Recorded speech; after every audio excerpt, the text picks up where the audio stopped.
So I saw a really excellent video recently which taught me all of the main things I needed to know to be a competent photographer in 10 minutes. And I thought, if David Manning can teach a complete novice like me photography in 10 minutes, I can teach investing in 10 minutes. When learning something new, I think it's really important to strip everything back to absolute basics and have it all explained really simply, step by step. Once you've got those basics, you've got the foundation of everything you need to know going forward. That means you're 80% of the way there, because you can then dig deeper into the complexities and really understand them because you've got that solid base knowledge. In 10 minutes time, you'll have everything you need to know to start investing and making your money work harder. Guys, I'm Bourne. I'm a financial planner specializing in helping people achieve financial independence early.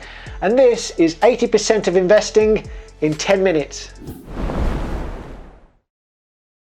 Before you start investing, you need to know what you're investing for. Whether you're saving so you can retire early or saving so you can buy a house, you'll probably require a different investment strategy. It's not always about getting the highest return you can get, because going for the highest return means taking the highest amount of risk. What's more important is working out the return that you need based on how much you can afford to invest and how long you're investing for. There's a great savings goal calculator at thecalculatorsite.com where you can work out what's needed to reach any target. If you knew you were aiming for a sum of 20,000 in 5 years and you can save 300 a month, you'd need a return of 5% a year.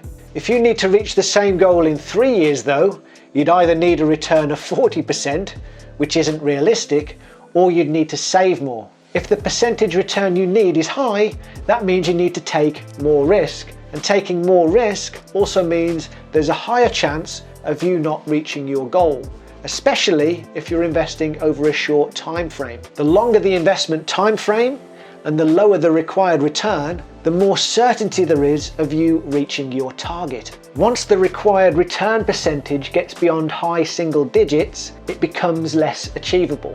So the time frame or savings amount would need to increase. To be an investor, you need to become comfortable with the concept of risk. Risk just describes the level of uncertainty attached to the probability of an outcome, and the reward you get for taking more risk is the potential for a higher return. Cash in a bank account is described as low risk because there's virtually no uncertainty attached to it. When you put that money in, you know you'll be able to take every penny back out whenever you want. You essentially pay for that higher certainty by getting virtually no return on your money. Money invested in the stock market carries a higher risk. The value of it can go down, and because of that uncertainty, the return you get can be very high. Now, taking some risk will be essential in order to reach your goal, but you can reduce risk by diversifying your holdings and not putting all your eggs in one basket. When you know your objective and what return you require, you'll know what level of risk you need to take as long as you understand the likely returns from each asset class, which takes us neatly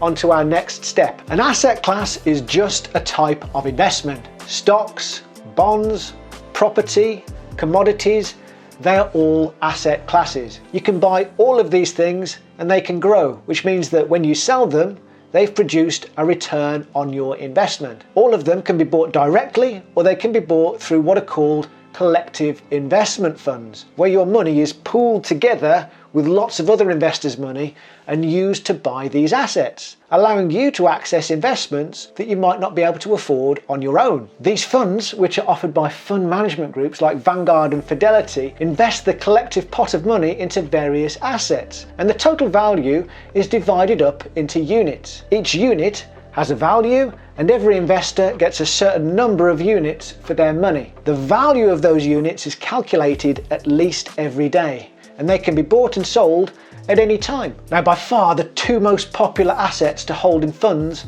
are stocks and bonds. Stocks are sometimes referred to as stocks and shares. And that's a little bit confusing because they're essentially the same thing. Company stock is just capital in a company that you can buy. When you buy shares, you're buying shares of that stock. They're also referred to as equities.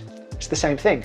Bonds are either just called bonds or they're referred to as fixed income or fixed interest assets. The difference between stocks and bonds is that with a stock, you own a part of a company and you're entitled to a share of that company's profits and growth. With a bond, you don't own any of the company. You're buying debt issued by a company or a government. You have to understand that debt can be an asset or a liability. If you buy debt, you're effectively lending money to the issuer, and they will pay you a fixed interest rate for a specified period of time, hence the name fixed income or fixed interest. After that period, the loan is repaid to you, and their promise to do that is their bond, and the details of the terms are all recorded on the investor's bond certificate, although most bonds are registered electronically these days. When a company or government issues debt, it's broken up into little chunks called securities. Both stocks and fixed interest securities can be traded on secondary markets, which means you can sell them for more than what you bought them for. And that's one way of getting a return on your money. But don't forget,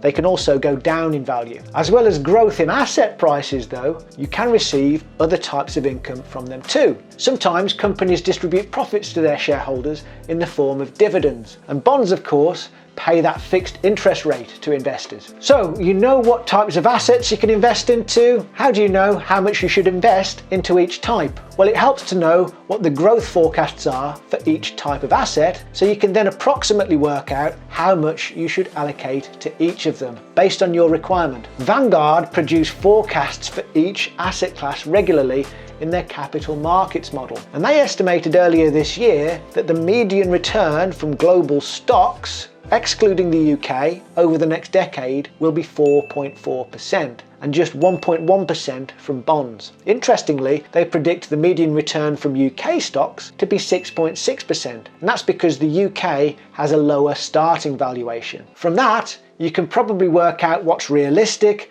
and what sort of allocation you'd need. You might think though, why would I include bonds at all if that's all they're going to produce? Well, that all comes back to risk. Bonds, particularly ones issued by very strong companies and major governments, are less risky, and they reduce the volatility of stocks in your portfolio. So you know your objective and you know what you're going to invest into to get there, but you're forgetting one little thing: tax. Sadly, you have to pay tax on the income and gains you make from your investments. When you sell an investment at a profit, that's called a capital gain, and there's tax to pay on that. When you receive dividends from your stocks or interest from your bonds, there's tax on those too. Fortunately though, most countries offer some form of tax incentivized investment wrapper, which will shelter you from having to pay anything. In the UK, we have the individual savings account, commonly referred to as the ISA. In the US, there's the Roth IRA. In Canada, there's the TFSA. They all have slightly different rules, contribution allowances and limits, but they serve the same purpose. Depending on your objective, it's usually wise to invest into assets through these wrappers first. Finally, the most important thing to know about investing is that it's not a straight line journey. The return forecasts I mentioned earlier are just averages over a 10-year period. You'll have years where returns are much higher, and you'll have years where values go down. You have to be prepared for the bad years and not get too carried away by the good years. The greatest determinant of an investment's long-term return is usually the investor themselves. Those who understand the journey and are patient will win. Those who aren't will lose. I've seen some mistakes repeated by people time and time again, the major ones of which I summarised in a video some time back, which you'll see up on screen now. Check that out after this video and you'll be ready for anything. So there you have it folks, that's 80% of investing in 10 minutes. You might now be wondering, how can I get started? Well, you can start by grabbing a free stock worth all the way up to £200 by opening and funding an account with Free Trade. There you can buy direct stocks and collective investments like ETFs with zero trading fees, and they also offer a tax-free ISA wrapper too. You'll find a link to that in the description below. To have the widest choice of investments available, including direct stocks, ETFs,